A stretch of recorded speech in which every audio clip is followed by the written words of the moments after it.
Tollywood অভিনেত্রী ঋতুপর্ণা সেনগুপ্তর সঙ্গে তৃণমূল কংগ্রেসের এক কাউন্সিলরের নাচের ছবি ও ভিডিও সামাজিক মাধ্যমে ছড়িয়ে পড়তেই শহর জুড়ে শুরু হয়েছে শোরগোল। বর্ধমান পুরসভার 22 নম্বর ওয়ার্ডের কাউন্সিলর নারুগোপাল ভকতের উদ্যোগে আজির বাগানে একটি তোরণের উদ্বোধন করা হয়। মহাবীর তোরণ নামের ওই তোরণের উদ্বোধনী অনুষ্ঠানে উপস্থিত ছিলেন জনপ্রিয় অভিনেত্রী ঋতুপর্ণা সেনগুপ্ত। সেই মঞ্চেই হঠাৎ অভিনেত্রীর সঙ্গে কোমর দোলাতে দেখা যায় কাউন্সিলর নারুগোপাল ভকতকে। এই ঘটনা ঘিরে শাসক বিরোধী রাজনৈতিক চাপানোতর শুরু হয়েছে। বর্ধমান পৌরসভার 22 নম্বর ওয়ার্ডের তৃণমূল কংগ্রেসের কাউন্সিলর নারু ভকতের একটি ভিডিও ভাইরাল। তাতে দেখা যাচ্ছে তিনি অভিনেত্রী ঋতুপর্ণার সঙ্গে শ্বশুরবাড়ি জিন্দাবাদ গানে নাচছেন। কিছুদিন আগেও আমরা দেখেছি কাঞ্চন উৎসবে অশ্লীল নাচ।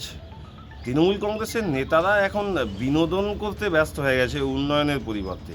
এনারা রাজনৈতিক নেতা না অভিনেতা সেটা হয়তো ভুলে গেছেন। আসলে রাজনৈতিক নেতার সঙ্গে অভিনেতাদের যে পার্থক্য সেটা নাই। আসলে তৃণমূল কংগ্রেসে যারা রাজনীতি করে তাদের কোনো বড় রাজনৈতিক ব্যক্তিত্ব আদর্শ নয়। এদের একটাই লক্ষ্য, জীবনটা উপভোগ করো বিনোদনের মাধ্যমে, আর অবৈধভাবে টাকা ইনকাম করো, কাটমানি বা বিভিন্ন জায়গা থেকে চুরিচামারি করে টাকা ইনকাম করে বিনোদন করে আনন্দের সঙ্গে মানুষকে ভুলিয়ে রাখতে চাইছে।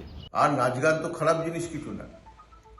তৃণমূলের নেতারা কাউকে নাচিয়ে গাইয়ে মাতিয়ে রেখেছে, কথা ঠিক না। খালি পেটে কোনো বিনোদন মানুষ হচ্ছে নেয় না। মানুষের পেট ভর্তি আছে, মানুষের মনে সুখ আছে, তাই নাচ গানের অনুষ্ঠানে মানুষ যাচ্ছে, সেখানে হচ্ছে বিনোদিত হচ্ছে। এতে খারাপ কিছু নেই। বাংলার উন্নয়ন, সার্বিক উন্নয়ন বলতে যা বোঝায় তা তৃণমূল কংগ্রেস করেছে। বিজেপির লোকদের দৃষ্টিশক্তির ক্ষীণতার জন্য তারা দেখতে পাচ্ছে না। গোটা দেশ দেখছে, বিশ্ব দেখছে, বাংলার মানুষ দেখছে তৃণমূল কংগ্রেস উন্নয়নের হচ্ছে আর একটা নাম। 7ই জানুয়ারি সেই অনুষ্ঠান মঞ্চে উপস্থিত ছিলেন পূর্ব বর্ধমান জেলা তৃণমূল কংগ্রেসের সভাপতি তথা কাটোয়ার বিধায়ক বর্ষিয়ান রবীন্দ্রনাথ চট্টোপাধ্যায় ও বর্ধমান দক্ষিণের বিধায়ক খোকন দাস। বর্ধমান থেকে চন্দন ঘোষের রিপোর্ট, দ্য ওয়াল।